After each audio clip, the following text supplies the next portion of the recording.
Hello, everyone. I'm Billy. And I'm Kamraun. Welcome to the HorseFrog podcast, home of your two favorite professional digressors and the creators of the Malazan Brotherhood. Today, we will be discussing Book 4, Chapter 15 of Deadhouse Gates, a novel in the Malazan Books of the Fallen. This is part one of our coverage of this chapter. This podcast series is intended to be a companion to reading or listening to the books set in the Malazan universe. It's not a book review, and it is most definitely not intended to be a replacement to reading the books. Both Billy and I know this to be the best fantasy story ever written and want to share our love of the series with you. We will be covering the events of the books in a linear fashion, so there will be spoilers for those that have not read the books. We'll try not to spoil anything prior to us covering that portion in the respective book, but that ship has already sailed. I dropped a minor spoiler, so it's not like accidentally revealing the ending of Sixth Sense, just a minor spoiler, so just minorly sorry. But is that a word, minorly?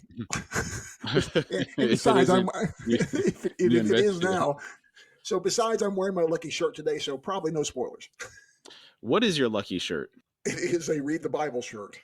Oh, okay. It encourages all the conversation, so... A quick warning, today's episode contains descriptions of past violence. Listener discretion is advised. Not past, present, post. Sorry. Our show is listener supported. If you'd like to support us, we'd really appreciate that. And you can do so by visiting our Patreon link on our website at HorseFrogProductions.com. Currently, we're posting ad-free episodes on Patreon weekly. Also, we'd really like to hear from you. Send any feedback or comments to contact@HorseFrogProductions.com. All right, Book 4. Book 4 begins with a marching song of the bone hunters named Coltane. Quote, Coltane rattles slow across the burning land. The wind howls through the bones of his hate-ridden command. Coltane leads a chain of dogs ever snapping at his hand. Coltane's fist bleeds the journey home along rivers of red-soaked sand. His train howls through his bones in spiteful reprimand. Coltane leads a chain of dogs ever snapping at his hands. End quote. Who are the bone hunters? It's a little early for us to say. It is interesting that Mr. Erikson includes a mention already, though. Again, I'm floored by these kind of hints being dropped so early. I was like, wow. All right, Chapter 15. Chapter 15 also begins with a quote. Quote, a god walking mortal earth trails blood. End quote. And this is from Sayings of the Fool by Thenis Buell. And this is definitely in line with what we have been presented thus far. When you think of the concept of convergence, this quote comes to mind. Yeah, it does. Lots of trails of blood leading to convergences. The way I interpreted it was the convergences lead to trails of blood. Because when all the ascendants get together, people die. Oh, yeah. Lots of people die. Yeah, we saw quite a bit of that in Gardens of the Moon, and then we're seeing a significant amount of convergence with the Path of Hands in Deadhouse Gates so far. Yeah. Aside from that, we really haven't had too many other ascendant convergences in this book, right? No, but we've sure brushed up against some kind of hard hitters, including the fact that one of our running parties includes a Carium. Oh. You know, it's like... So every encounter with any ascendant is some type of convergence there. In a weird way, it kind of is, yeah. But there is just the fact that it's just like, think about it, these levels of power in this book, it's bad, dude. It's just some all heavy hitters here. Yeah. We go to Kamraun aboard the Rag Stopper. The sailor growled, the chain of dogs. Now there's a curse no man would wish upon his worst enemy. What, 30,000 starving refugees? 40? Sweat-jowled noble-born among them, too. Bleeding this and that. Coltane's hourglass is about to run out, I'd wager. Sweat-jowled noble-born. Love it. That's amazing. That's a really good one. His inventiveness with insults and cussing is quite lovely in this series. It's so funny. Yeah, there's some good stuff in this chapter. There he is. Oh, my word. Especially this chapter, yeah. Kamraun shrugged in the gloom, his hands still running along the damp hull. He thought, name a ship Ragstopper and worry starts before you weigh anchor. Kamraun muttered, he survived this long. The sailor paused in his stacking of bales. He said, look at this, will ya? 3/5 stowage gone before e'en the food and water comes aboard. Corbolo Dom's collected Rello and his army, added up with his own and making what? 50,000 swords in all? 60? The traitor will catch hold of that chain at Vathar. Then, with the tribes massing to the south, I, Beru Fend, that wicked mongrel's all but done for. The man grunted as he heaved another canvas-wrapped bale. He said, heavy as gold. And that ain't no empty rumor, I'd say. That blob of whale grease, calling himself High Fist, has his nose up in the wind. Look here, his seal's on everything. The rotten worm's turning tail with his loot. Why else is the Imperial Treasurer coming aboard, eh? And 20 Marines besides. The High Fist would be none other than the storied Pormqual. He's been building his reputation quite well so far. Doesn't sound like he's very liked, does he? No. Kalam distractedly said, you may have a point. He'd yet to find a dry plank. That's alarming. On a vessel you're about to set sail on? That's very alarming. I agree. The sailor said, you the caulker's man then? Got a woman here in Erin? Bet you wish he was coming with us, eh? Mind you, we'll be cramped enough, what with the treasurer and 2 perfumed elects. Kalam asked, perfumed elects? The sailor said, I saw one of them come board not 10 minutes ago. Smooth as rat spit, that one. All airs and dainty, but no amount of flower juice could hide the spunk, if you know what I mean. Dude, this guy. Oh, my word, dude. Oh, good gracious. Okay, I'm ready. You can go. I think you can go ahead. Okay, I'm ready. Kalam grinned in the darkness and thought, not precisely, you old swab, but I can guess. Kalam asked, what of the other one? The sailor said, I'd hazard the same, only I ain't seen him yet. Came board with the captain, I heard. 7 cities blood, if you can believe that. That was before the captain sprung us from the harbor hole. Not that we deserved to be arrested in the first place. Hood's breath, when a squad of soldiers comes on you demanding this and that, it's only natural to put a fist in their mocks, eh? We wasn't 10 paces from the gangplank, so much for shore leave. Dude, this is a rowdy bunch of sailors. Yeah. They're punching soldiers in the face as they're about to get arrested. And they're not in the Navy. They're like at a privateer fleet. Yeah. These are like, these guys are some tough fellas. Well, without saying too much, we know the captain is a storied captain. So these guys are odd. My word, Erikson. He just runs the best humans, man. I love this guy. And I love how he gives us some good laughs. You know it's going to get ugly if we get some good laughs at the beginning of a chapter. I thought because this is the beginning of a new book, it's going to take some time for things to really kick off. That's kind of true. We just went through some big climax at the end of book 3. Yeah. The last 2 chapters had a lot going on. Ooh, yes, they did. So it'll probably slow down a little bit, and then we're going to take it home. But we're only 66% of the way through the book, and we're in book 4, which is the last book in the book.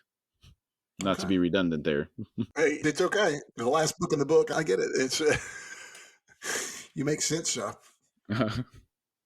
Kalam asked, your last port of call? The sailor said, Falar. Big red-haired women, all gruff and muscled, just like I like 'em.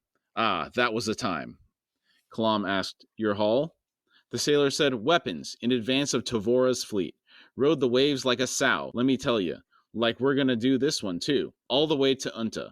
Bulge the belly like that, and your master's got wet hands and feet, eh? Good coin, though, I wager. Kalam straightened. He said, there won't be time for a full refit. The sailor said, never is. But Beru bless you. Do what you can. Kalam cleared his throat and said, sorry to say, you've got me as the wrong man. I'm not one of the caulker's men. The sailor paused over a bale and asked, eh? Kalam dried his hands on his cloak and said, I'm the other perfumed elect. There was a silence from the other side of the hold, then a soft muttering, followed by, beg your pardon, sir. You gotta watch it. You never know who you're speaking with. Very true. That's too funny. It's too funny. I'd love to see what that muttering was. Yeah. Yeah. Oh, good gracious. Kalam said, no need for that. What's the likelihood of finding one of the captain's guests down here pressing the planks? I'm a cautious man, and, alas, my nerves haven't been eased. The sailor said, she ships, to be true, but captain's got 3 dedicated hands on the pumps, working through every flip of the glass, sir. And she'll ride any blow, and that she has, more than once. Captain's got a lucky shirt, you see. He's got to triple man the bilge pump on this thing. Is that 3 men, or is it one for 8-hour shifts at a time on the bilge? Because it's through the flip of the glass. I'm assuming he means all night, every day. It's 24-hour gig. He says he's got 3 dedicated hands on the pumps. I interpreted that as 3 people pumping simultaneously. Okay. But I guess if it's 8-hour shifts, I don't know. I don't know.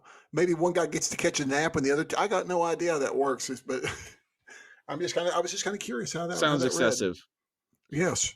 Pretty. It's well. He not found dry boards down here yet, so we haven't even hit the open ocean yet. This is just hanging in the harbor.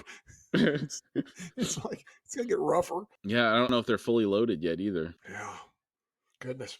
Kalam said, "I've seen it," as he stepped over a row of chests, each bearing the high fist seal. He made his way to the hatch, laid a hand on the ladder rail, then paused.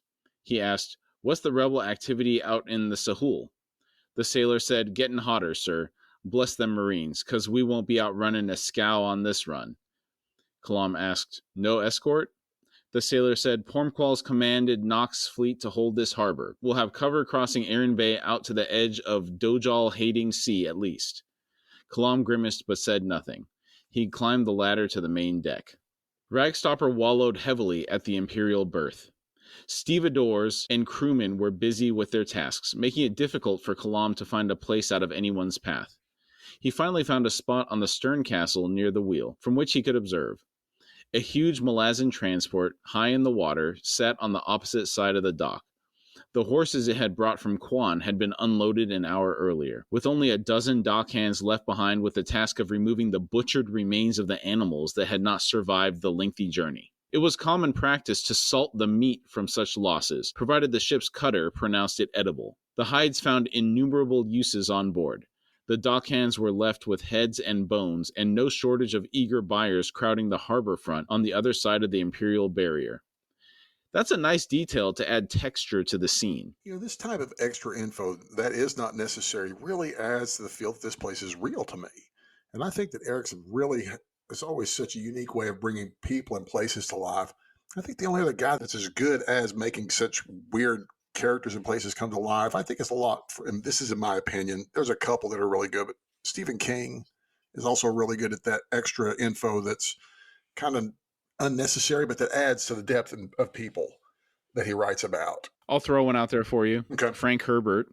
Yeah, Herbert does. I wasn't going to leave him out either because Dune is such a magnificent series to me. I've only read Herbert's Dune. I've read one other book of his that seemed to feel connected to that universe he created there, but was not tied to it in any way, shape, or form, if that makes sense. He uses a lot of the same terminology for his science fiction kind of through, I guess, a lot of his science fiction. Yeah, I was specifically thinking of Dune in this case. Yeah. I haven't read any of his other stuff. I just read that series multiple times. Yeah. I love that series too, as we obviously have shown our love on this show. Kalam had not seen the captain since 2 days past. He had been shown to the small stateroom Salk Elan had purchased for his passage, then promptly left to his own devices while the captain went off to manage the release of his jailed crew. Kalam thought, "Salk Elan, I weary of waiting to make your acquaintance." Voices barked from the gangplank, and Kalam glanced over to see the captain arrive on deck. Accompanying him was a tall, stooped man of middle years, his hatchet face painfully thin, his gaunt cheeks powdered light blue in some recent court fashion, and wearing oversized Napan sea gear. This man was flanked by a pair of huge bodyguards who wore pot helms with bridge guards, full shirts of mail, and broad-bladed tulwars at their hips. Kalam was unable to guess at their cultural origins. Neither the bodyguards nor their masters stood comfortably on the mildly rocking deck. I just now thought about this, but the light blue powdering, is that to try and kind of show deference to Surly? I'm sorry, Lysine? Oh, interesting. I had not thought about that. That sounds like a total court maneuver. Some kind of trying to be favorable. Like, she's blue. We're going to make ourselves blue. Very astute, Billy. Yeah, because she's napping. Yeah. Yeah, that's probably what is happening there. Okay. Interesting. I had not thought about that until something about the way you read that. And I read that a couple times when I was reading that, but I was like, But that just really nailed it for some reason. I was thinking, there we go. Wow. It's just the fact that that's even in there. I know it's like, it's amazing, dude. That's an amazing piece of detail. Yeah, nicely spotted, sir. Well, thank you. Hey, we're professionals. No job, sir. Just doing the job. A soft voice behind Kalam said, "Ah, that would be Pormqual's treasurer." Startled, Kalam turned to find the speaker leaning against the stern rail, a knife's thrust away. The man smiled and said, "You are well described indeed." Kalam studied the stranger. He was lean, young, dressed in a loose, sickly green silk shirt. His face was handsome enough, though a touch too sharp-featured to be called friendly. Rings glittered on his long fingers. Kalam snapped, "By whom?" The man said, "Our mutual friend in Erlatan. I am Salk Elan." Kalam said, "I have no friends in Erlatan." Elan said, "Poor choice of word, then. One who was indebted to you, and to whom I was in turn indebted, with the result that I was tasked with arranging your departure from Erin, which I have now done, thus freeing me of further obligations, which has proved timely, I might add." Kalam could see no obvious weapons on the man, which told him plenty. He sneered, "Games." Elan sighed.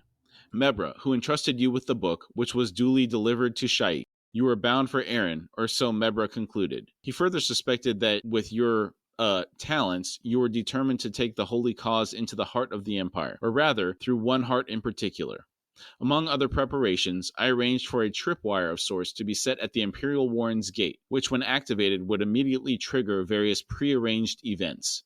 The man swung his head, scanning the sprawling rooftops of the city. His smile broadened, and he said, "Now, as it turned out, my activities in Erin have been curtailed somewhat of late, making such arrangements difficult to maintain. Even more disconcerting, a bounty has been placed on my head. All a dreadful misunderstanding, I assure you. Yet I have little faith in imperial justice, especially when the High Fist's own guard are involved. Hence, I booked not one berth, but two, the cabin opposite yours, in fact." Kalam said, "The captain does not strike me as a man with cheap loyalties," as he struggled to conceal his alarm. He thought, if Mebra worked out I was planning to kill the Empress, who else might have? And this Salk Elan, whoever he is, clearly doesn't know when to shut up. Unless, of course, he's fishing for a reaction. Besides, there's a classic tactic that might be at work here. No time to test veracity when you're reeling. The treasurer's high-pitched voice rose up from the main deck behind him, in varied complaints flung at the captain, who, if he made reply, did so under his breath. Elan said, "No, not cheap. Non-existent would be more accurate." Kalam grunted, both disappointed at the failed feint and pleased that he'd heard confirmation of his assessment of the captain's character. He thought, hood's breath, imperial charters aren't worth the oilskin they're written on these days. Elan said, "Yet another source of consternation. The man's far above average in wits, and seems to find his only intellectual stimulus in gestures of subterfuge and obfuscation. No doubt he went overboard, as it were, in his mysterious meeting with you at the inn." He most certainly did. Yes, he did. Near the pit of ordure. Yes. Perched precariously, should we say. Kalam grinned in spite of himself. He said, "No wonder I took an instant liking to him." Elan laughed and said, "And it should be no surprise that I so look forward to our meals at his table each night of this pending voyage." Kalam held his smile as he said, "I'll not make the mistake of leaving my back open to you again, Salk Elan." Elan said, "You were distracted, of course. I do not expect such a potential opportunity to recur." Kalam said, "I'm glad we're understood, because your explanation thus far has more leaks than this ship." Elan said, "Glad? Such understatement, Kalam Makar. I am delighted we're so clearly understood." Kalam stepped to one side and glanced back down at the main deck where the treasurer continued his tirade against the captain. The crew was motionless, all eyes on the scene. Elan tisked, "An appalling breach of etiquette, wouldn't you say?" Kalam said, "Ship's command is the captain's. If he'd the mind to, he'd have put a halt to things by now. Looks to me like the captain's letting this squall run out." Elan said, "Nonetheless, I suggest you and I join the proceedings." Kalam shook his head and said, "Not our business, and there's no value in making it so. Mind you, don't let my opinion stop you." Elan said, "But it is our business, Kalam. Would you have the passengers tarred by the crew? Unless you enjoy the cook's spit in your gruel, that is." Kalam thought, the bastard has a point.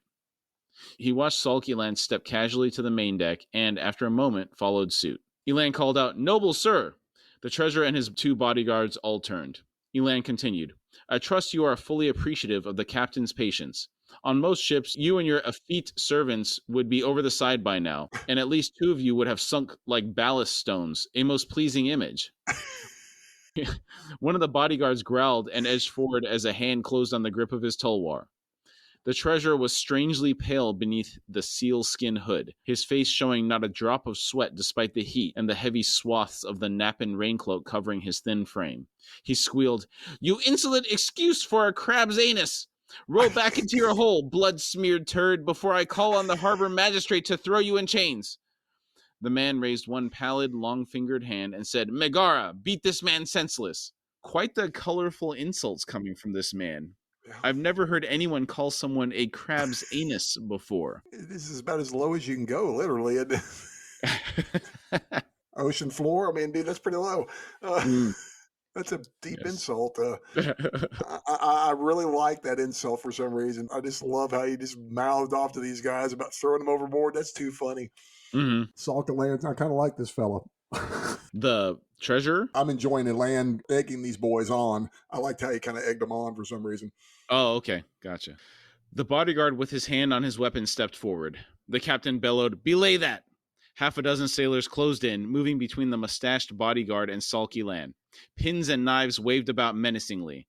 The bodyguard hesitated, then backed away. The captain smiled, anchoring his hands on his hips. He continued in a quiet, reasonable tone. "Now me and the coin stacker will resume our discussion in my cabin. In the meantime, my crew will help these two servants out of their hood-damned chain and stow it somewhere safe. Said servants will then bathe, and ship's cutter will examine them for vermin, which I don't tolerate board Ragstopper. And when the delousing's done, they can help load the last of their master's provisions, minus the leadwood bench, which we'll donate to the customs officer to ease our departure. Finally, any further cursing on this ship, no matter how inventive, comes from me and no one else. That, gentlemen, will be all. I'll count this as one of the benefits of shaving my head. No need to worry about lice." Very much, and I'm a member of that club too. As a matter of fact, I just shaved my head last night, and I do it on a semi-other nightly, every other night kind of basis. But yes, I appreciate having shaved head. And you know, it's funny. The first time I thought about that, the first time that was shown to me, really, is remember Alien 3? That planet is lice infested that they're on. Yes, it was a prison planet. Yes, it's the prison planet. And they're all shaved heads, including Sigourney Weaver, because of the lice is why. Interesting. Yeah, it was nasty. And I also like the way the captain took control of this situation and laid out the rules. Control of the situation and the cussing. That's a strong captain. To be able to keep other sailors from cussing, that's awesome. If the treasurer intended a challenge, it was preempted by his sudden collapse onto the deck. The two bodyguards spun about at the loud thump, then stood stock-still, staring down at their unconscious master. After a moment, the captain said, "Well, not all, it seems. Get the coin stacker below and get him out of those seal skins. Ship's cutter has more work to do, and we ain't even cast off yet." He swung to sulky Land and Kalam, then said, "Now, you two gentlemen can join me in my cabin." The room was not much larger than Kalam's own, and almost empty of possessions. It was a few minutes before the captain managed to find 3 tankards into which he poured local sour ale from a clay jug. Without offering a toast, the captain drained half his tankard's contents, then wiped his mouth with the back of one hand. His eyes roved restlessly, not once settling on the 2 men before him. He grimaced and said, "The rule's simple. Stay out of the treasurer's way. The situation is confused, with the admiral under arrest." That would be Admiral Nock. We've heard his name thrown around a couple times this book. Yeah. Kalam choked on the ale, then managed to rasp, "What? By whose command?" The captain was frowning down at Elan's shoes. He said, "That would be the high fists, of course. No other means, you see, of keeping the fleet in the bay." From this, can we infer that Nock would have set sail to assist Coltane if possible? I think so. There's nothing mentioned about Nock. He's mentioned in Gardens, I think, like in passing, if I'm not mistaken, but everything that we know so far is Nock I've not heard anyone try and give him, talk bad about him. So I would assume he would be the kind of guy that would be trying to help, but somewhat loyal and old. And he's, I think is it revealed that he's old school, old guard? I believe in one of the books, I can't remember which, it was mentioned that he was among the original crew. That's what I was thinking. So yeah, this is a guy to be someone to watch because he's up there with like Dujek, in my opinion. And based on what we're learning from this captain here, he's saying that he had to be arrested to stay here. So I think that's why I think he would have left. I agree with you. Kalam said, "The Empress." The captain said, "Probably doesn't know. There's been no claw in the city for months. No one knows why." Elan said, "And their absence gives implicit authority to Pormqual's decisions, I take it." The captain said, "More or less." His eyes now fixed on a crossbeam. He finished his ale, poured more, and continued. "In any case, the High Fist's personal treasurer has arrived with a writ granting him commander status for this voyage, meaning he has the privilege of overriding me if he so chooses. Now, while I hold an Imperial charter, neither me nor my ship and crew are actually in the Imperial Navy, which leaves things, like I said earlier, confused." Kalam set his tankard down and said, "Right opposite us is an Imperial transport ship, getting ready to leave as much as we are. Why in Hood's name hasn't Pormqual sent his treasurer and his loot there? It's bigger and better defended, after all."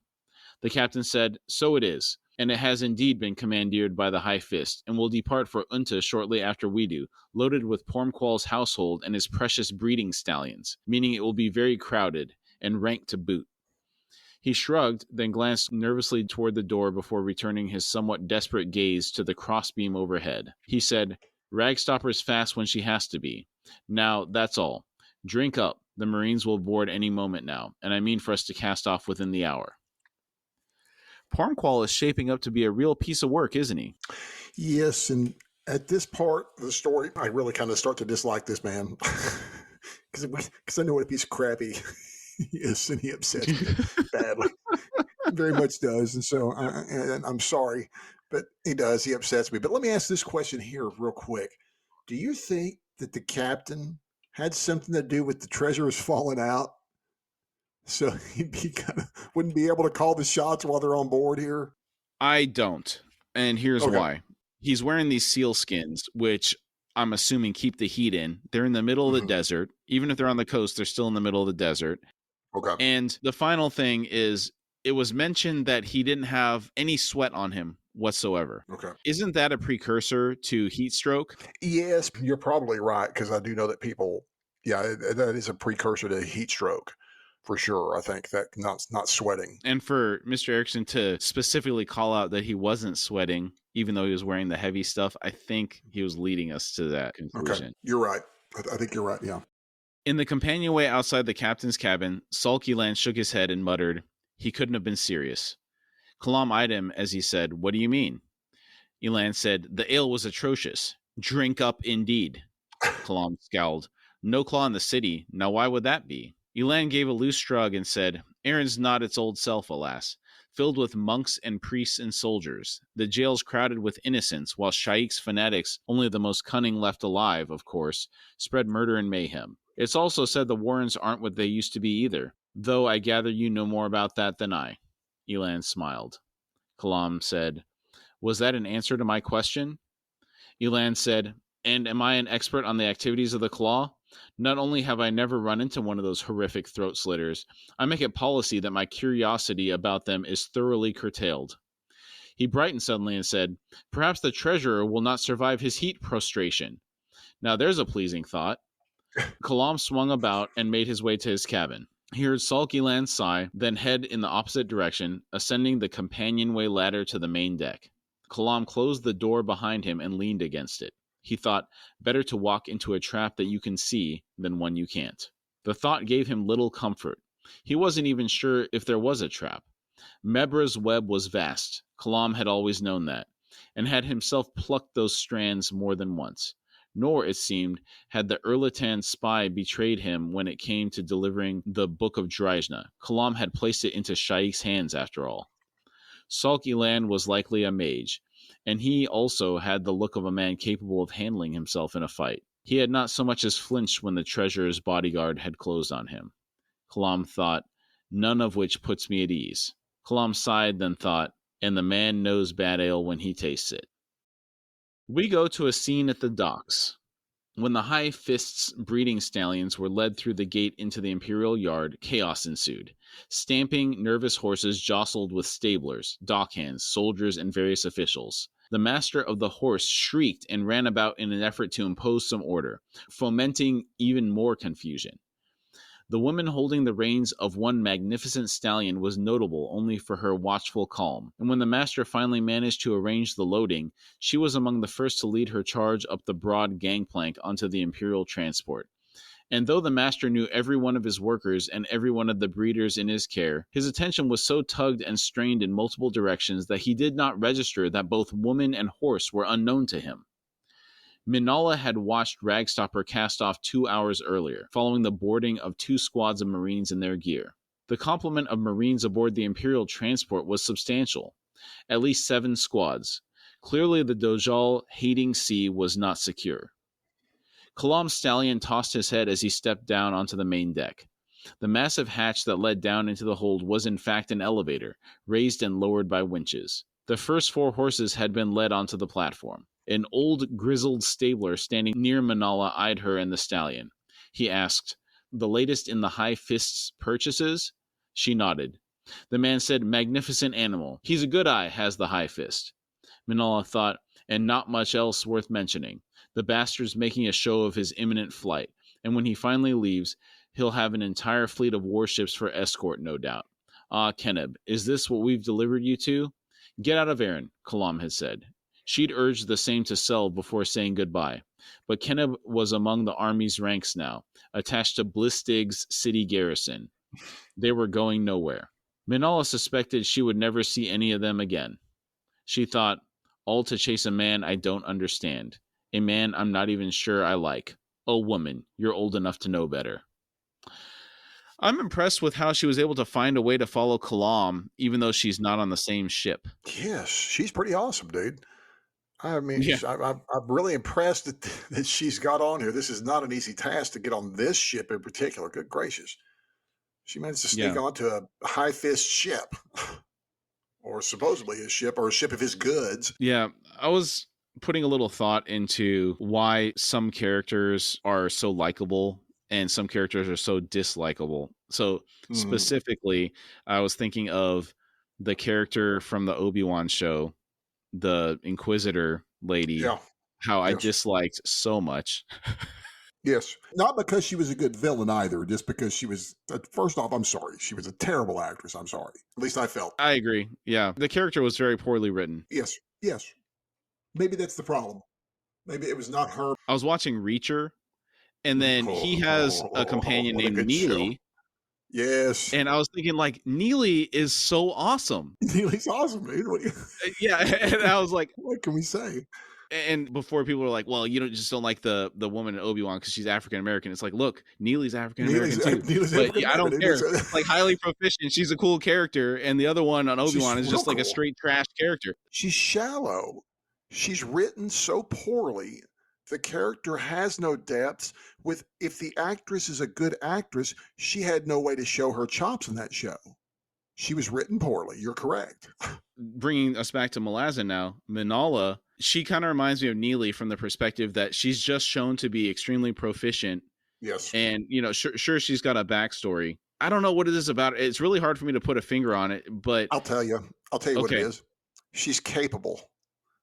We appreciate capable women. Okay. And I mean capable in a way that's like, this is a woman who, for willing to follow a man, has snuck aboard a highly guarded vessel, unspotted pretty much. And when spotted, people just assume she's supposed to be there, so she knows how to behave around here. So she's proved herself capable while on the road with Kalam and her sister and brother-in-law and then kids. Mm-hmm. So she's kind of hard. I kind of like that. I don't know why. I like some woman with a little force to them. She's a kind of a force of nature kind of woman. And so are a lot of the women that we like in this series. They're more forces of nature. That's what we kind of like. Then they're very capable women. And the ones that aren't, we don't like. Yeah. And she doesn't come across as insolent. No. I think that's why that one character in Obi-Wan she was very imperious. Like, she thought she was above everybody else, And yes. Minala, while harsh, she's got reasons to be wary of anybody they come across in the situation that they're in. And we were shown the villain in that woman. Well, she wasn't really the villain, but the woman in Obi-Wan, we were shown her backstory, and she had reasons for being the way she was. But again, she was written so one-dimensionally. There just wasn't a lot of depth to her. It's very cut. And what depth there was is all cookie cutter. We've seen that a million times.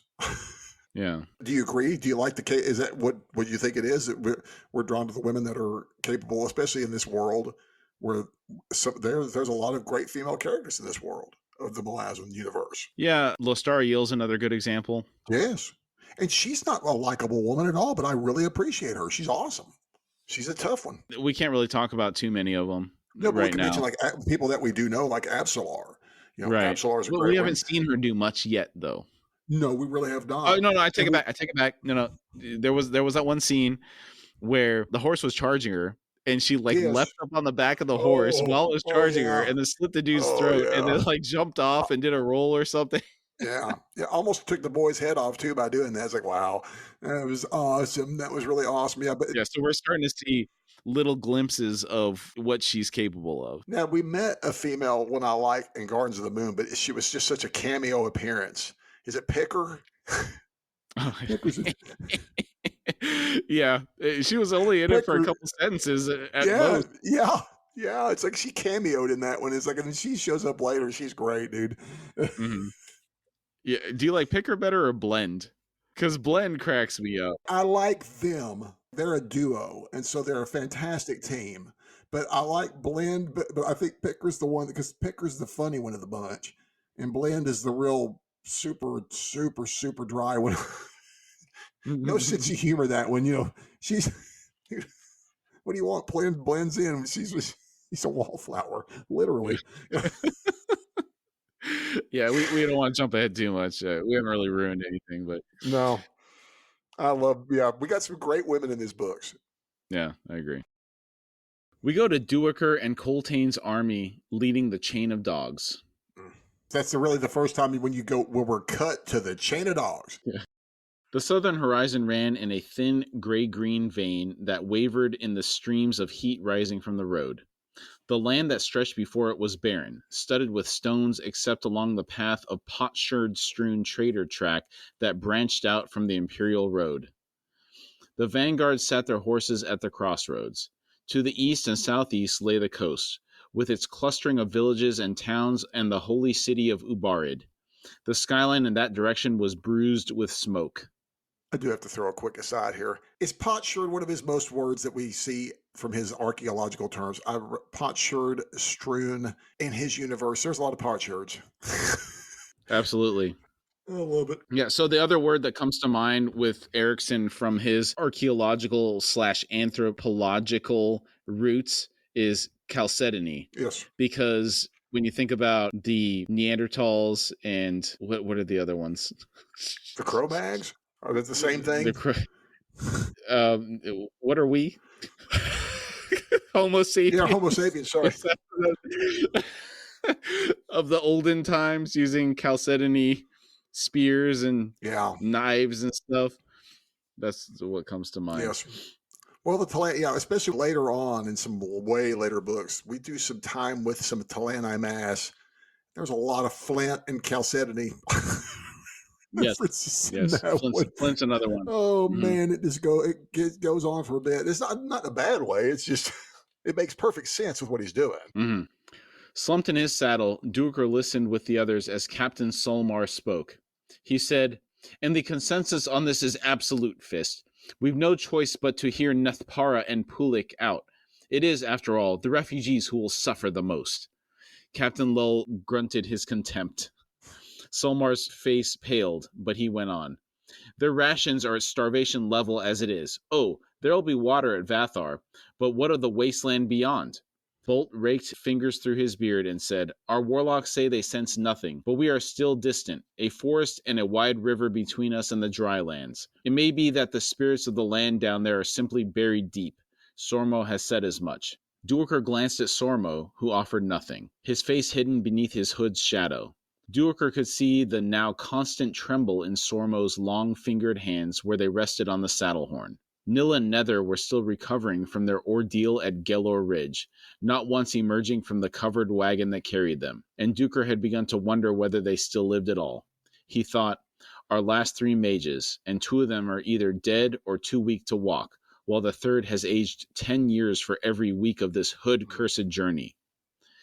I can't imagine the strain on Sormo if Nil and Nether are incapacitated. I know it. And I really feel bad for all of them because they've given their all. And, it seems on the surface that it's only costing this horse. But can you imagine the psychological blow, what they did when that happened for these people who revere horses so deeply? No, And not at all. it's almost a religious type of love, awe, respect / for the horses. And I think back to the beginning of the book when you and I have both said that we didn't have much feelings toward horses one way or the other, and sometimes a little fear. I've come to grow and respect and love multiple horses in this book, and it's like I've been traumatized by that too. Yeah, Sormo in particular, because I really liked him so much initially, because at that when we first had that first scene of convergence. Isn't it Sormo that pulls them into that weird where all the ants are crawling all over and all that horrific scene? It's like, oh my gosh. And that was just briefly, but it was a scene of absolute horror and chaos. And he's the one that kind of, it's like, wow, this guy's kind of interesting. All the Wiccans are interesting. Yeah, the main ones that we know, of course, are Coltane, Bolt, which we love. Yes. And then you got Sormo, Nil, and Nether. Those are kind of the faces of the Wiccan at this point. Yeah. And even though we don't see them that much, when we see them, they seem to always be paying some price. Yeah. It's their blood, sweat, and tears that are making all of this happen. Yeah. Not to take it away from the Malazan military that's involved in this either. Yeah. But still, the Wiccans are paying a heavy, heavy price here. Very heavy. After a moment, Solmar said, "The tactical advantages must be clear to you, Fist. No matter how sundered Ubarid's walls may be, they'll provide a better defense than a land devoid even of hills." Bolt barked, "Captain!" Solmar fell silent. Duiker shivered in response to a chill that had nothing to do with the dying day's slow cooling. He thought, such a vast concession, Solmar. According to a Wiccan war chief, the rules of courtesy expected from one of lower rank. What skin is this that's wearing so thin on you, Captain? No doubt quickly cast off when you sup wine with Nethpara and Pulik Alar. Coltane did not take Solmar to task. He never did. He met every jibe and dig of noble-born presumption and arrogance in the same manner that he dealt with everything else, cold indifference. It may well have worked for Coltane, but Duiker could see how bold it was making Solmar and others like him. And Solmar was not finished. He said, "This is not just a military concern, Fist. The civil element of the situation." Lull said, "Promote me, Commander Bolt, so that I may whip this dog until his hide's just a memory." He bared his teeth at Solmar and said, "Otherwise, a word with you somewhere private, Solmar." Solmar replied with a silent sneer. Coltane spoke. "There is no civil element. Ubarid will prove a fatal trap should we retake it. Assailed from the land and the sea, we would never hold. Explain that to Nethpara, Captain, as your last task." Solmar asked, "My last task, sir?" Coltane said nothing. Bolt rumbled, "Last means just that. You've been stripped of rank, drummed out." Solmar said, "Begging the Fist's pardon, but you cannot do that." Coltane's head turned and Duiker wondered if the captain had finally got to him. Solmar shrugged and said, "My imperial commission was granted by a high Fist, sir. Based on that, it is within my right to ask for adjudication. Fist Coltane, it has always been the strength of the Malazan army that a tenet of our discipline insists that we speak our mind. Regardless of your commands, which I will obey fully, I have the right to have my position duly recorded, as stated. If you wish, I can recite the relevant articles to remind you of these rights, sir." There was silence, then Bolt swung in his saddle to Duiker. He asked, "Historian, did you understand any of that?"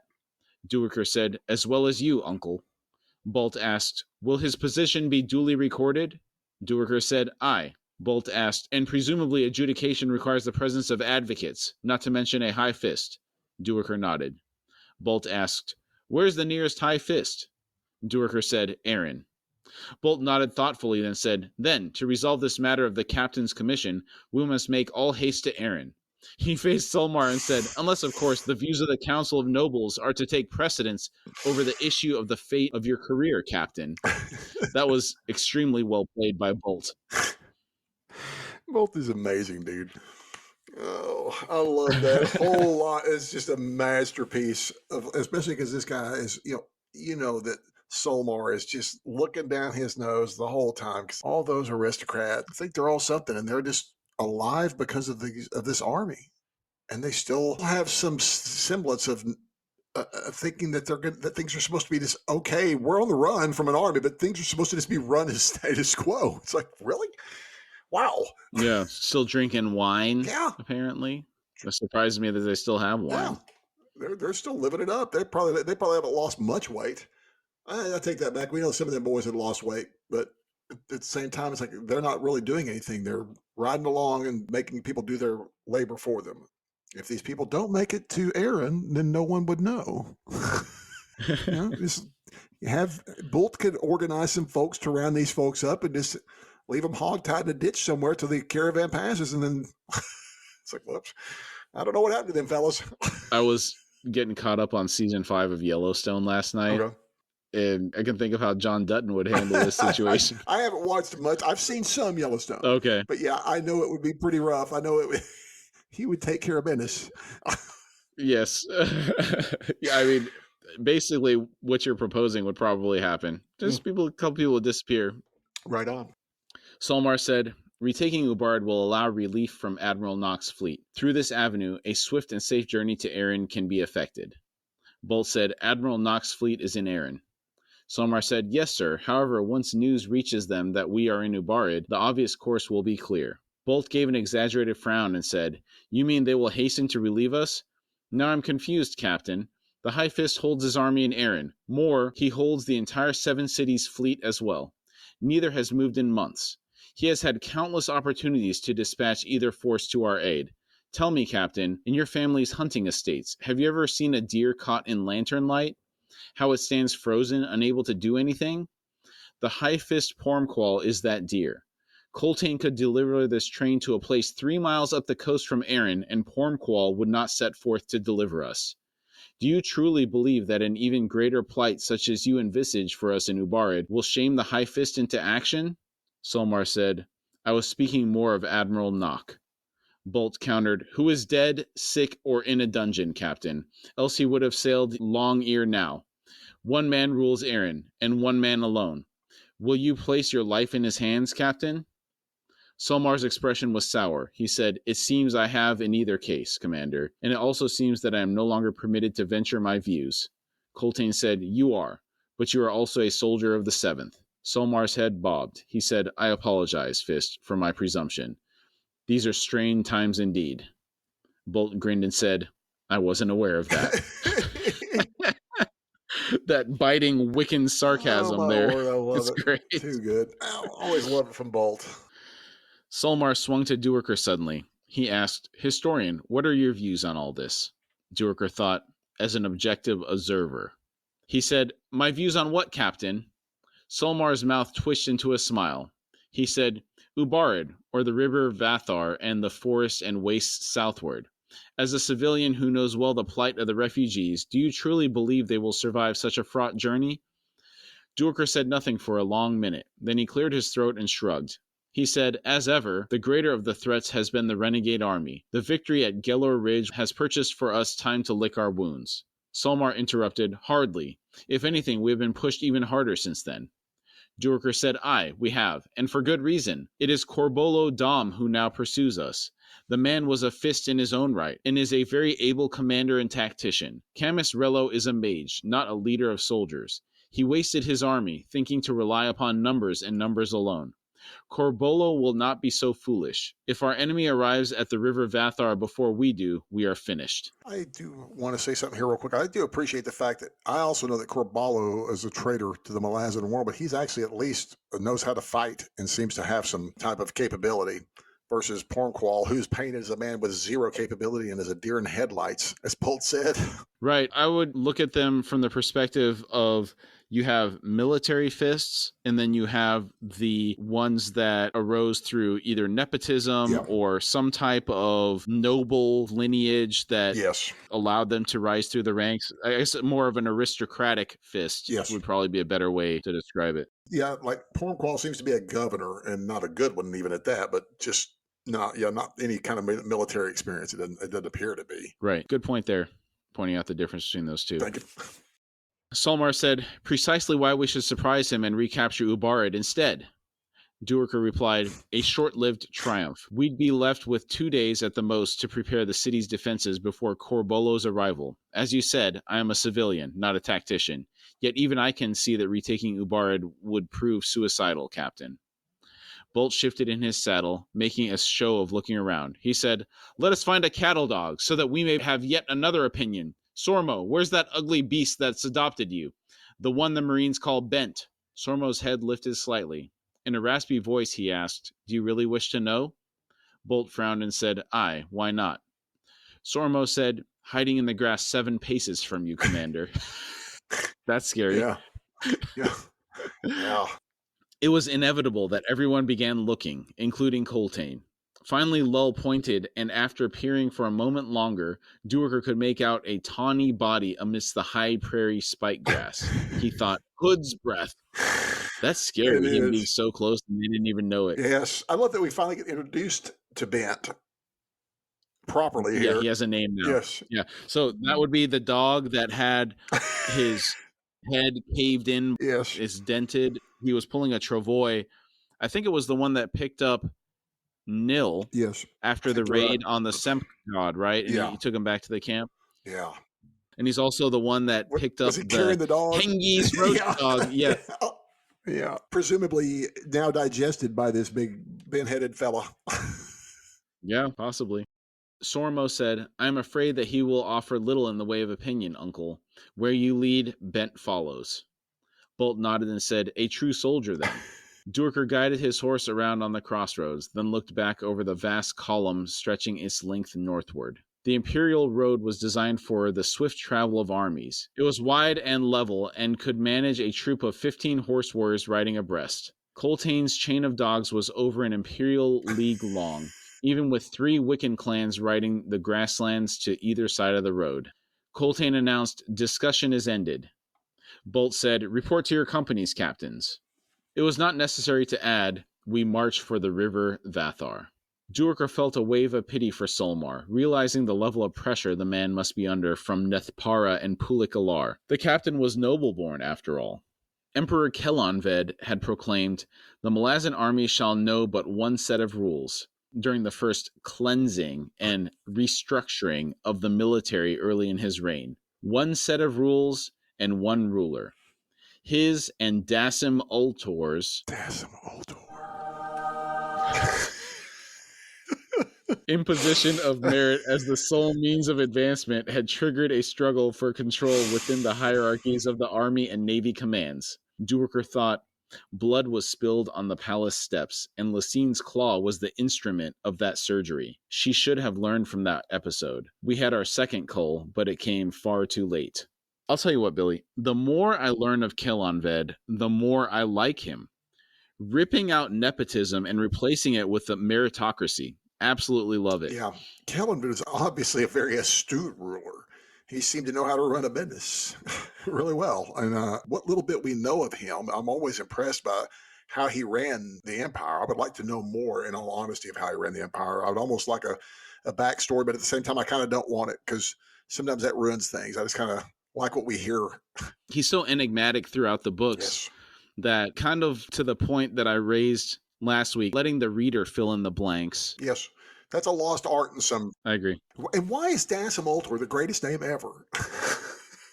I still want to, it's just great. I don't know. I don't know, but it's awesome.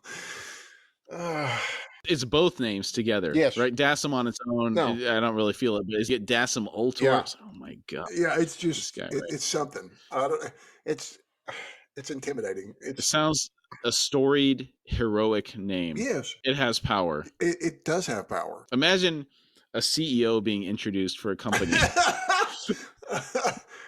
No, that's His name, Dasim Ultor. We're welcoming Dasim Ultor to the stage. Dude. The crowd would go nuts. The crowd would go nuts. They couldn't help it. No, absolutely not. It's a very strong name. I'm sorry. I'm just trying to imagine him in a business suit. And being introduced. I would love to see him go in the boardroom with Elon and with Bill Gates and just put the fear on him. You know? Captain Lull interrupted Duerker's thoughts. He said, "Ride back with me, old man. There's something you should see." Duerker asked, "Now what?" Lull's grin was ghastly in his raw, ravaged face. He said, "Patience, please." Duerker said, "Ah, well, I've acquired that with plenty to spare, Captain." He thought, waiting to die, and such a long wait it's been.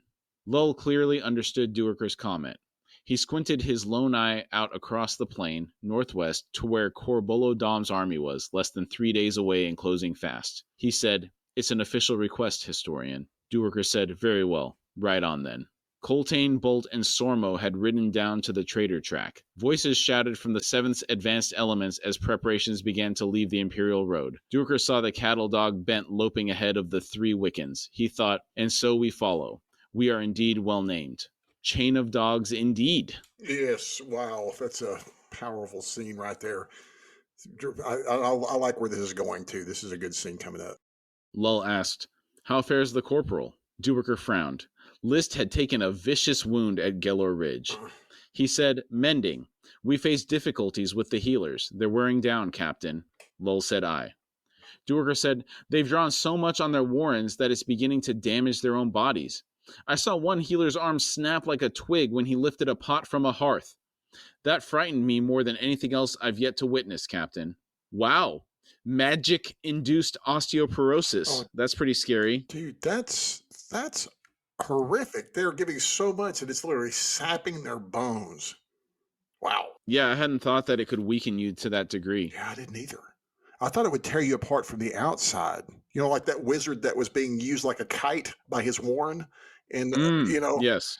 He was assailed from outside, it seemed, not like internally. Yeah. In this case, I guess because they're healers, maybe the warren acts a little bit differently. Yeah, they may have to process it from inside and pour it out from themselves into the people they're helping. Yeah. Lull tugged at the patch covering his ruined eye. He said, "You're not alone in that, old man." Duerker fell silent. Lull had nearly succumbed to a septic infection. He had become gaunt beneath his armor, and the scars on his face had set his features into a tortured expression that made strangers flinch. Duerker thought Hood's breath, not just strangers.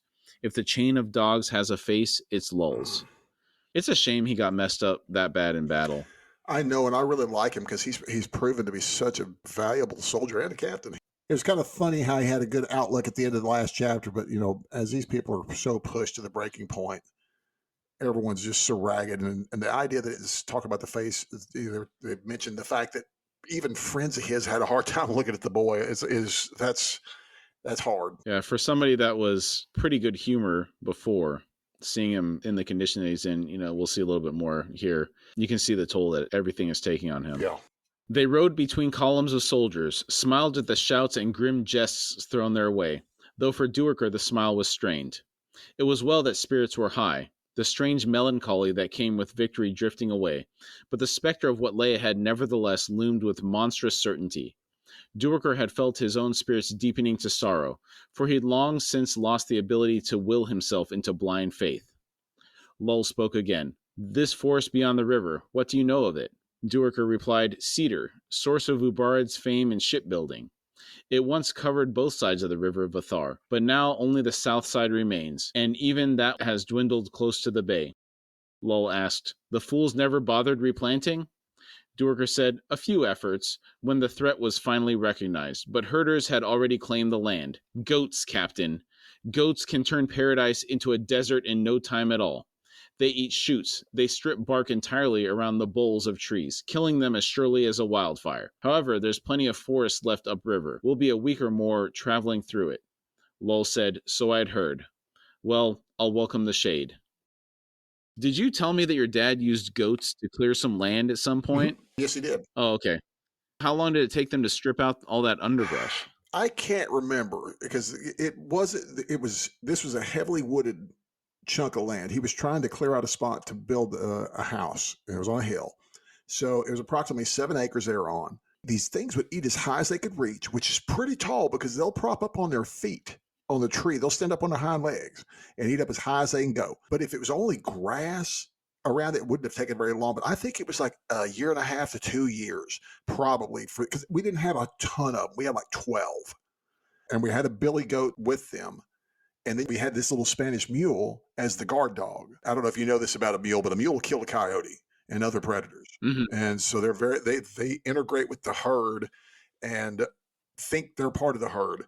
So we wound up with a few extras because we had the billy goat there because we wanted a few extras. And once they cleared it out, we sold them because they just, they eat as much as they can. So I could see if Destructive. well, I guess it kind of is in a way, but it's like if it's targeted destruction, like I know that's sold as a new green thing now in the cities. You know that lots of people will take a small herd of goats to people's lawns and let them eat their lawn for them. It don't take very long. I've never heard that happening. Have you not heard that? No, No. that goes on. That goes on in like Dallas. People get goats to come out to your house and eat your yard, eat your grass. You can probably get it there in Houston. I wouldn't be surprised. That sounds like a birthday party delivery. It's like the kids would want to play with the goats. Petting zoo, and they eat your grass. Wow. And fertilize the lawn at the same time. I'll have to do some research on that. That's crazy. I saw a video. It was in Nepal. They had some incense burning, and there was this goat breathing the incense in and then breathing it out like it was smoking. It was hilarious. Well, the funny thing is that too is they're sweet-natured animals. They're very sweet, and you can walk up to them and love on them because they want to be loved. You start petting on one, the other ones will come hang out with you because they want some. Mm-hmm. Well, those billy goats. I remember watching a video of this one guy had some land. He had a billy goat on there. Wait, a ram is different than a billy goat? Billy goats do like to ram. They're headbutters. Okay. I'll tell you my personal example.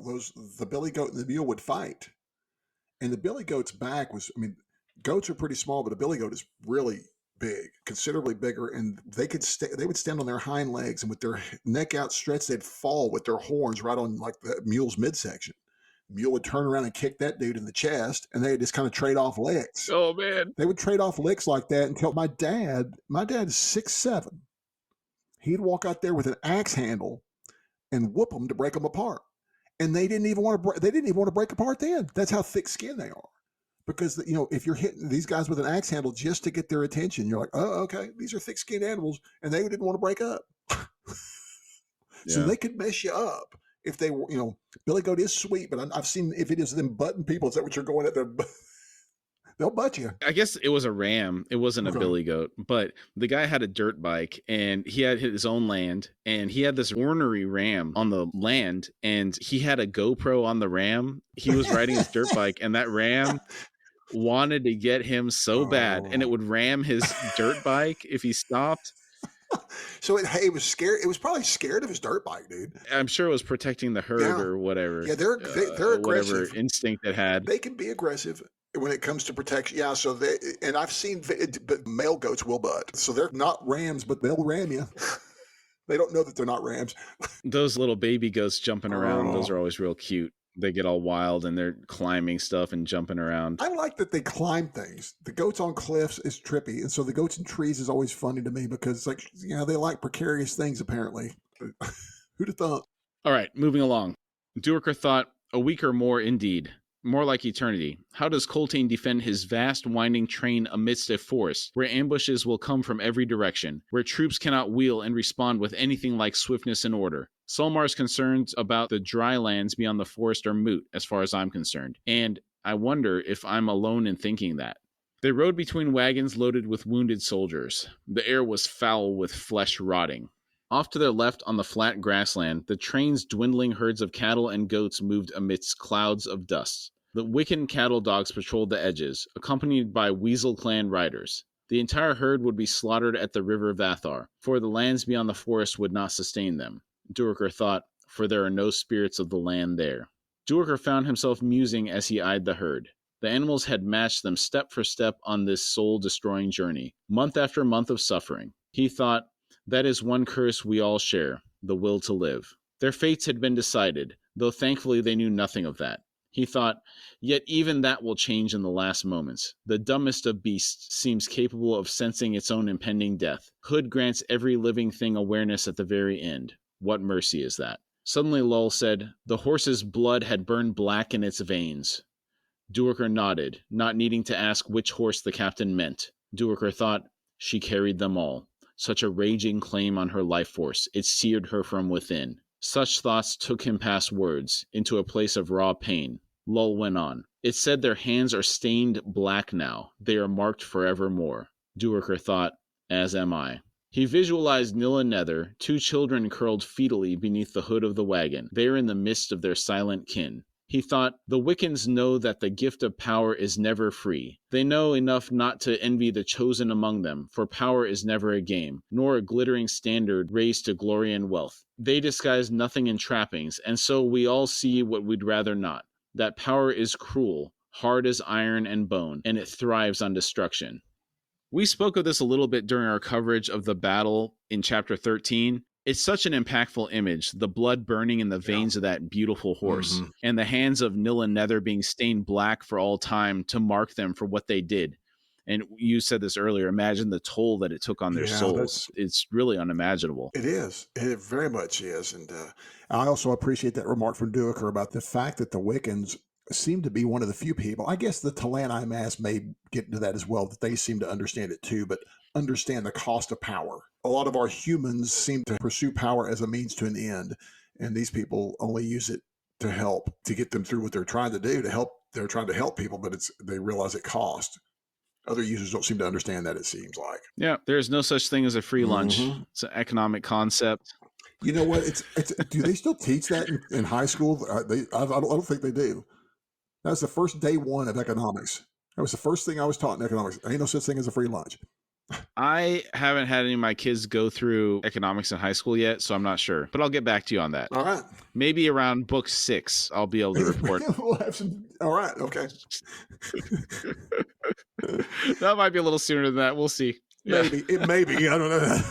But really, as a principle in life, if something seems too easy, it probably is. Nothing comes free. If it seems too good to be true, it often is. There's so many sayings to that are so true. Right. Lull softly said, I am falling into your silences, old man. Duiker could only nod again. Lull said, I find myself impatient for Corbolo Dom, for an end to this. I can no longer see what Coltane sees, historian. Duiker met his eye and asked, Can you not? Are you certain that what he sees is different from what you see, Lull? Dismay slowly settled on Lull's twisted features. Duiker continued, I fear that the fist's silences no longer speak of victory. Lull said, a match to your own growing silence, then. Duiker shrugged. He thought, an entire continent pursues us. We should not have lived this long, and I can take my thoughts no further than that, and am diminished by that truth. All those histories I've read, each an intellectual obsession with war, the endless redrawing of maps, heroic charges and crushing defeats. We are all naught but twists of suffering in a river of pain. Hood's breath, old man, your words weary even yourself. Why inflict them on others? Lull said, we need to stop thinking. We're well past that point. Now we simply exist. Look at those beasts over there. We're the same, you and I, the same as them, struggling beneath the sun, pushed and ever pushed to our place of slaughter. Duiker shook his head and said, it is our curse that we cannot know the bliss of being mindless, Captain. You'll find no salvation where you're looking, I'm afraid. Lull growled, not interested in salvation, just a way to keep going. They approached Lull's company. In the midst of the 7th Infantry stood a knot of haphazardly armed and armored men and women, perhaps 50 in all. Faces were turned expectantly toward Lull and Duiker. Under his breath, Lull muttered, time to be a captain. His tone was so dispirited that it stung Duiker's heart. A waiting sergeant barked out a command to stand at attention, and the motley gathering made a ragged but determined effort to comply. Lull eyed them for a moment longer, then dismounted and approached. Lull addressed them. 6 months ago, you knelt before purebloods.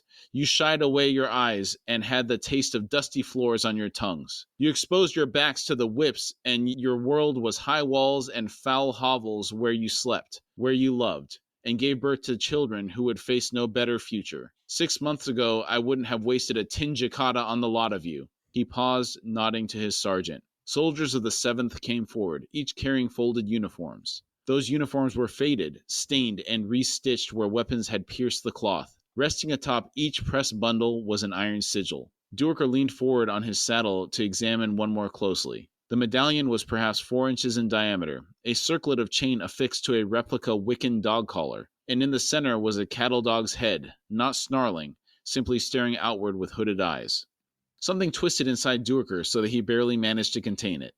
Lull said, last night a representative of the Council of Nobles came to Coltane. They were burdened with a chest of gold and silver jicatas. It seems the nobles have grown weary of cooking their own food, mending their own clothes, wiping their own asses. At another time, such a comment would have triggered dark looks and low grumbling. Just one more spit in the face to join a lifetime of others. Instead, the former servants laughed. Duiker thought, the antics of when they were children. Children no more. Lull waited for the laughter to fall away. He said, the fist said nothing. The fist turned his back on them. The fist knows how to gauge value. Lull paused, a slow frown descending on his scarred features. He said, there comes a time when a life can't be bought by coin, and once that line's crossed, there's no going back.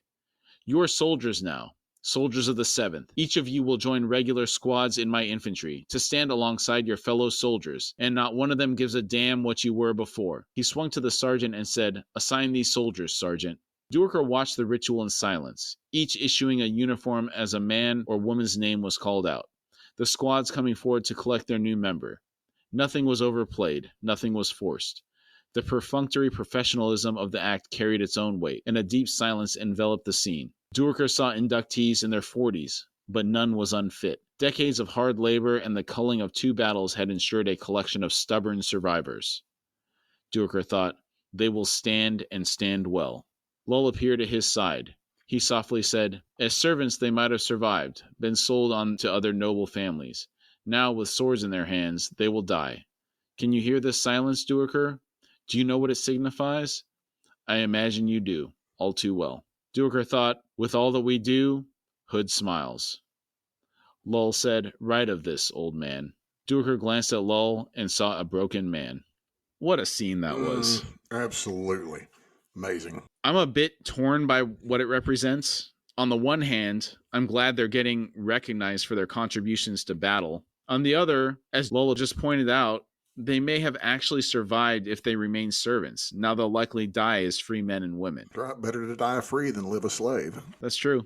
Better die on your feet than on your knees, kind of thing too. So, yeah.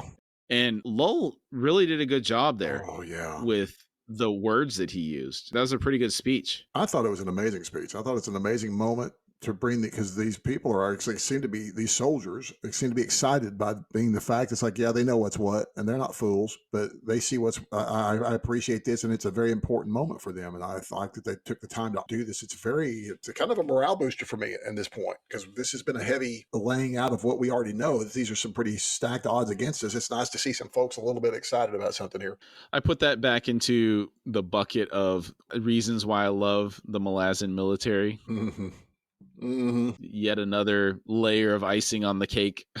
Everyone has to earn their keep in the Malazan military, and when it's earned, people, for the most part, seem to respond really well to it. They don't care who you are, and that's what I love about the military here, amongst other things. Right, when it's earned. Yeah, when it's earned, yes. As opposed to Captain Sulmar. Yes. Or a certain high fist that we keep talking trash about. High fist Pormqual, yep. At Gelor Ridge, Corporal List had leapt down into the ditch beside the earthen ramp to avoid a swarm of arrows. His right foot had landed on a javelin head thrust up through the dirt. The iron point had driven through the sole of his boot, then the flesh between his big toe and the next one along. What bad luck this guy has. Yeah. And this is his first real battle, too. Yeah, that guy. Poor guy. Concussion City, and now a nasty puncture wound. A small wound, not but mischance, yet punctures were the most feared of all battle wounds. They carried a fever that seized joints, including those of the jaw, that could make the mouth impossible to open, closing the throat to all sustenance and bringing agonizing death. No tetanus shots in the Malazan Empire, apparently. No, sir. Tetanus is a bad deal here. It's a bad deal everywhere, but yeah, we at least have tetanus shots, thank the Lord. The Wiccan horsewives had experienced treating such injuries, yet their supply of powders and herbs had long since dwindled, leaving them with but one treatment, burning the wound. And the burning had to be thorough. The hours after the battle at Gelor Ridge, the air was foul with the stench of burned hair and the macabre, sweetly enticing smell of cooked meat. Duiker found List hobbling in a circle with a determined expression on his thin, sweat-beaded face. List glanced up as Duiker approached. He said, I can ride as well, sir, though for only an hour at a time. The foot goes numb, and it's then that the infection could return, or so I'm told. 4 days ago, Duiker had walked alongside the travois that carried List, looking down on a young man that he was certain was dying. A harried Wiccan horsewife had quickly checked on List during the march. Duiker had seen a grim expression settle into her lined features as she probed with fingers the swollen glands beneath List's sparsely bearded chin. Then she had glanced up at Duiker. Duiker recognized her then, and she him. He thought, the woman who once offered me food. That's when he was walking through the camp and she was stirring that pot that had the fat and the herbs in it. She was making sausage. Yeah. Let him lick the spoon. Duiker has said, it's not good. She hesitated, then reached under the folds of her hide cloak to withdraw a knuckle-sized, misshapen object that looked to Duiker like nothing more than a knob of moldy bread. In Malazan, she said, a jest of the spirits, no doubt. Then she bent down, grasped List's injured foot, which had been left unbandaged and open to the hot, dry air, and pressed the knob against the puncture wound, binding it in place with a strip of hide. Duiker thought, a jest to make Hood frown. Did she give him some type of antibiotic with that mold that was on that thing?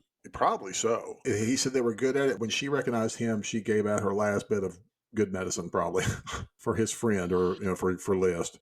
Duiker now said, you should be ready to rejoin the ranks soon then. List nodded and approached. He quietly said, I must tell you something, sir. My fever showed me visions of what's ahead. Duiker said, that happens sometimes. List said, a god's hand reached out from the darkness, grasped my soul, and dragged it forward, through days, weeks. Historian. List paused to wipe the sweat from his brow and went on. The land south of Vathar. We're going to a place of old truths. Duiker's gaze narrowed. He asked, old truths? What does that mean, List? List said, something terrible happened there, sir, long ago. The earth, it's lifeless. Duiker thought, that is something only Sormo and the High Command know. He asked, this god's hand, Corporal, did you see it? List said, no, but I felt it. The fingers were long, too long, with more joints than there should be. Sometimes that grip comes back, like a ghost, and I start shivering in its icy clutch. That's an interesting description, more joints than there should be in the hand. Mm-hmm. I think that's very interesting, but there was something else that I missed. Cold. Mm-hmm. Icy cold. Yeah. I just now caught that too. Duiker asked, do you recall the ancient slaughter at Sakala Crossing? Did your visions echo those, Corporal? List frowned, then shook his head. He said, no. What lies ahead of us now is much older, historian. Shouts arose as the train readied to lurch into motion again, down off the Imperial Road and onto the trader track. Duiker looked out over the plain to the south. He said, I will walk alongside your travois, Corporal, while you describe for me in detail these visions of yours. List said, they might be naught but fevered delusions, historian. Duiker said, but you don't believe so, and neither do I. His eyes remained on the plain. He thought, a many-jointed hand, not a god's hand, Corporal, though one of such power that you might well have thought so. You've been chosen, lad, for whatever reason, to witness an elder vision. Out from the darkness comes the cold hand of a jaghut. We're going to stop there this week, and we will finish the chapter out next week. Yes. Good chapter. Yes. For standout moments, Kalam's exchange with the sailor in the hold was particularly enjoyable. And I did enjoy when Kalam told the man that he was one of the perfumed elects. And awesome. Just absolutely hilarious. And a great shot from Kalam across the bow. I'm one of the perfumed elects. That muttering under his breath that the sailor did was great. Probably freaking out. Oh my gosh. Finding out how much the ragstopper was leaking below decks. 3 men on the bilge pumps. Yeah. That's quite a few. That's a lot. And I like the meaning of Salket Land. These two guys eyeing each other up. Him able to walk up on him like that, sneak up on Kalam. That's pretty scary. It is. Yes, sir. The captain getting the treasurer's guard's delouse.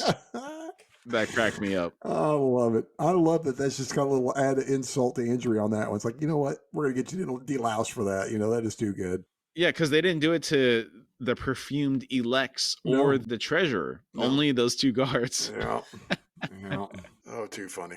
Minala using the stallion Kalam gave her to sneak on board the Imperial transport with Pormqual's breeding horses was really cool. Very nicely done, Manala. And ratchet my level of respect up for you more. Dig it. Bolt taking Solmar to task. I enjoy any time that Bolt, I love seeing Bolt when he actually kind of, because he doesn't do it much, but when he unloads on somebody, it's like, wow. It's really awesome. Yeah, between his sarcasm and he was grilling him like he was on a witness stand or something in court.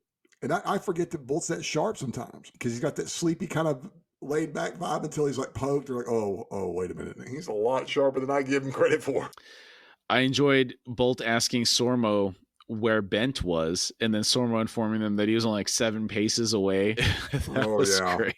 That's great. I so enjoy that because it's finally that I love we mentioned it at the time, but the proper introduction to Bent finally, because we've seen him around the edges a couple times, and I like it, and I like that we're finally given a name. That's cool that he wasn't given a name initially. Yeah, we've seen him at least 3 times, I believe, up to now.